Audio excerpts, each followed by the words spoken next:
Hey everybody, Silent Whisperer here, and if you bothered to read the title of this video, we're going to be building a really awesome Enderman farm, and the end, obviously, duh. And one thing I want to get out of the way right off the bat is that this video is mainly for the console players, but for PC players, just stick around anyway, because I'm just going to be going over excess information, or not excess, extra information, to make this work perfectly on the consoles. But yeah, just watch the video all the way through because there's quite a bit of information that you need to know when building an Enderman farm. So yeah, I don't know if this works on the Wii U, the PS Vita, or Pocket Edition because I don't have any of those and I haven't tried it and I haven't seen it been done. But it should work anyway because everyone has what's needed to make it work, if that makes sense. Anyway, yeah, I'm going to be going over materials needed, then location to build your Enderman farm, and then the tutorial. And if I just turn on mob spawning real quick, you will see just how fast this thing is. So turning on mob spawning, and you just got to go a little bit away and you will see about 30 or so just spawn instantly and go towards the center. So let's get to it. So the materials that you're going to need for this build are actually very cheap. But you're going to need around about 20 stacks of either full blocks or slabs. Obviously slabs are cheaper. And if you're using full blocks, make sure that they are blocks that mobs can spawn on, such as stone or clay or wood, not glass or glowstone or anything like that. Also, don't use light emitting blocks. And then you're going to need 2 water buckets to make an infinite water source, and really the amount of water that you need depends on your tunnel size and the size of your little base and killing area, so keep that in mind. And then you're going to need 2 fence posts, 4 trap doors, and a few stacks, this really depends on your luck, a few stacks of ender pearls, and that's just so that you can get an endermite. And then you're also going to need a named name tag, or a renamed name tag, a minecart. And then purely optional items are a map and a sponge to clean up messes with water, because water in the end is actually quite tricky and it's kind of annoying. But those are purely optional. You do not need either of those.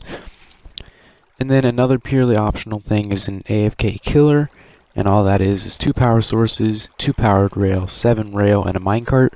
And that's just so that you can be AFK, put a rubber band on your controller or wait on your keyboard or whatever, and just automatically kill all of them, but that will cause your hunger bar to drain, so if you're playing in hard mode, might not want to do that.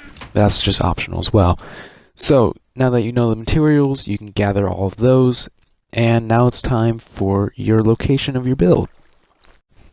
So to find the location for your build on console, you're going to need to do a bit of exploring and leave all your valuables at home. So you're going to go to all 4 sides of your end island, north, south, east, and west, and build sketchy little bridges going out to World Edge. Obviously, not out of emerald blocks. I just did that because you can see them much easier. But anyway, yeah, go to all 4 sides, and then make sketchy bridges going out to World Edge. And then, seems how the end island is usually off-center. You will find 2 bridges that are on the close to each other, not opposite. They're 90 degrees to each other, and you're going to go out to the very corner of your end, and the level that you're going to be at is just whatever level your main end island is. It doesn't really matter, just don't go too high because you don't want to hit the ceiling of the end, but that's really high up there, so you don't have to worry about it. And obviously you don't want to go low because going down in the end is kind of risky and sketchy. Anyway, PC players, you can just pillar out 200-300 blocks and be fine. Your end is fine. One thing that's important to note for console is that no matter your world size, the end will always be the same size. But what I've done with the water is I've just covered most of the end island close to my build on the upper parts and the lower edges. So just cover it as far as you think you need, and if you don't cover enough, then you will have groups of Endermen on the edge, and that will decrease the efficiency of your farm. I hope that makes sense. Just cover enough so that nothing spawns. And if you have islands like floating around, just cover them with water or destroy them. But then you're going to go to the very corner and make a little platform to build on.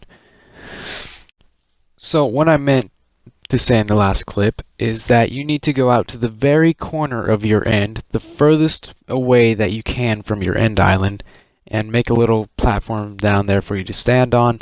And then you're going to pillar up 42 blocks. It's like this is 42 blocks down here. That would be your little platform. Then you just pillar up your 43 blocks, and you would go over. This would be in the exact corner of your end, so like right here. And then you're going to start placing in the majority of your blocks. And for slabs, what you're going to need to do is, okay, I'm going to grab a different block that's not bedrock because survival. And for slabs, you want them to be top half slabs like this so that mobs can spawn on them. You do not want them to be bottom half slabs like this. If you place a block on top of your slab and there's an air gap, then you did it wrong and you have to rip out your entire platform or put more slabs on top of them to make it a full block. But anyway, you're going to make a 31 by 31 platform, and make sure you mark the center of it because that's very important. But yeah, that's going to take a while and it's going to be very boring. You probably want to get some friends to do it. Yeah, it's going to take a long time. But 31 by 31, make sure you mark the center and try not to fall off the edge. Have autosave off. Anyway, once you have that done, you're going to find the exact center. That emerald block is the exact center. It's 15 blocks to every edge. And just ignore the minecart for now. But you can see that there's a 3-block gap on each side. And 1 block below that, you're going to have your center block. You're going to have open trapdoors. Those represent full blocks to mobs. And then you're going to have fence posts and then another open trapdoor. And you're going to do that on both sides. So you're going to have a 7 by 1 slot. And you may have noticed the little asymmetry right here that is up with these slabs. And that is just so that the Endermen do not get bunched up. You want them to only come in from the 2 sides. But then for this little roof right here, it has to be, let me get my blocks out real quick. You'll see that it is actually 3 blocks, and those are bottom half slabs, so that nothing gets spawned on there. See, that's 3 blocks, but because there is slabs right here, the Enderman cannot just walk in there and get to your Endermite that is in the minecart, which I will get to in a minute.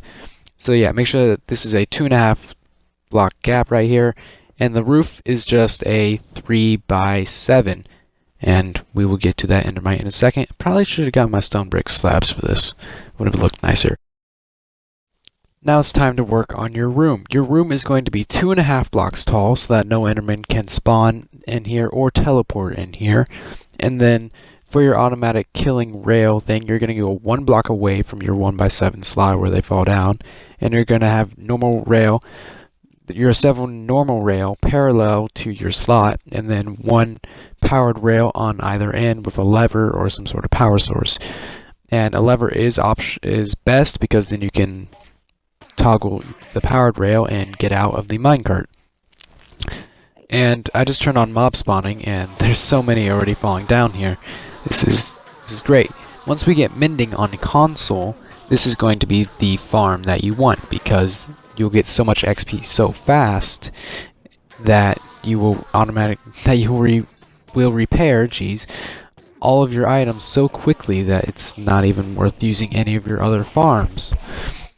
But once we get 1.9, 1.10, we'll have slash damage on our swords. Like we'll slash them, we'll hit multiple targets at once, so you will not need that rail there.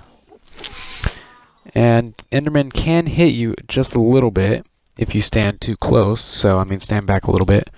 Anyway, this room again is 2.5 blocks tall. But now for the actual ceiling roof with the water, if I can figure out my words, you can use full blocks here, like this, and you just want to cover every available spawning space with water, because Endermen don't spawn in water, so like that one right there. And that's pretty much it. Obviously, make sure no water gets inside or anything like that. Make sure that they never touch the water.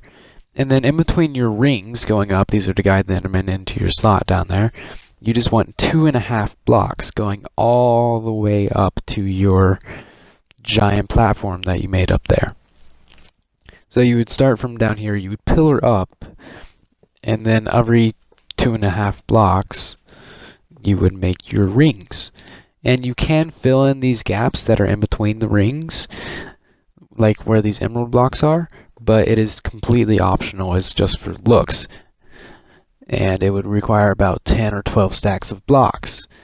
And actually that Enderman over there reminds me that if you're worried about the small amount of efficiency that's lost when you have Enderman up here not doing anything, then you can remove the corner 6 blocks like that, and then that will hopefully reduce the spawning of Endermen that will not track your Endermite. And I will get to the Endermite in just a minute. Or, well, actually, no, it is actually time for the Endermite. Everything else has been covered. So, when you're doing your Endermite, make sure that you use Ender Pearls to spawn in the Endermite. Because otherwise, if you use the spawn egg for the Endermite, if you're in creative, then the Enderman will not track the Endermite, and it will not work. So, all you gotta do is have mobs spawning on, throw a whole bunch of Ender Pearls. Hopefully, you will get your Endermite. And actually, I haven't explained this. You're just gonna make a little catchment area right above your roof that you made on top. And then, yeah, there you go. You throw a bunch of Ender Pearls. It might take a few stacks. There's only a 5% chance of them spawning. But anyway, once you get your Endermite, you are going to grab your name tag, which I actually forgot all the way down here in this chest. Glad I have flying. And wait, there's a border right there. God, this has gone horribly. Yeah, no, I can't edit that out either. Anyway, yeah, no, once you get your guy in here, you're going to name tag him, put some rail under him, shove a minecart into him, and once you have a minecart, once you have him in a minecart, you can remove all of these temporary blocks right here. Enderman will start tracking him, so you may have to fight off a few, but if you're up here, then none of them should spawn. Now what you're going to do is get him on that center block, or right above the center block there, and you're just going to drop him down to the center block of your platform. But because I already have one right there, I don't need to do that. So I'm just going to get rid of that guy and replace this slab right here, because otherwise that could break it.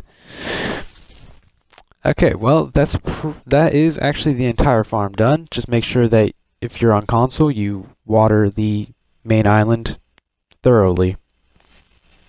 Well, everybody, thanks for watching. I hope you enjoyed this video. If you have any questions, comments, or concerns, then of course leave those down in the comments section. And there's still a little bit more to go over with the spacing of the platform that I decided it on. But anyway, yeah, if you have any questions concerning the build, or you have any tips for building it, then leave it down in the comment section. Even if you have just something funny or random to say, then leave that down in the comment section as well. Because seeing your guys' comments really is quite nice, and I have a lot of interest in seeing what you guys have to say. And the reason why I chose to make the platform 31 by 31 is because I have a Endermite right over there in a minecart, same setup from the farm, and this line of stone bricks right there is 16 blocks away, and see that guy's not tracking him. But if you spawn one on the 15th block, then he will wander over there. And demonstrate that again. And if you come over to the corner, then usually they wander over there as well. So 15 blocks seems to be the magic number. So that's why the platform is 31 by 31, so that there's 15 blocks in every direction for the Enderman to spawn. Maximum spawning space, maximum efficiency. But yeah, thanks for watching, everybody. I hope you enjoyed this video. Leave a like if you did. Subscribe if you want to see more like this. I upload videos every other day. Sometimes they're good and worth watching. That's up to you guys. But yeah, I'll see you guys in the next one. This has been Silent Whisper, and I'm out.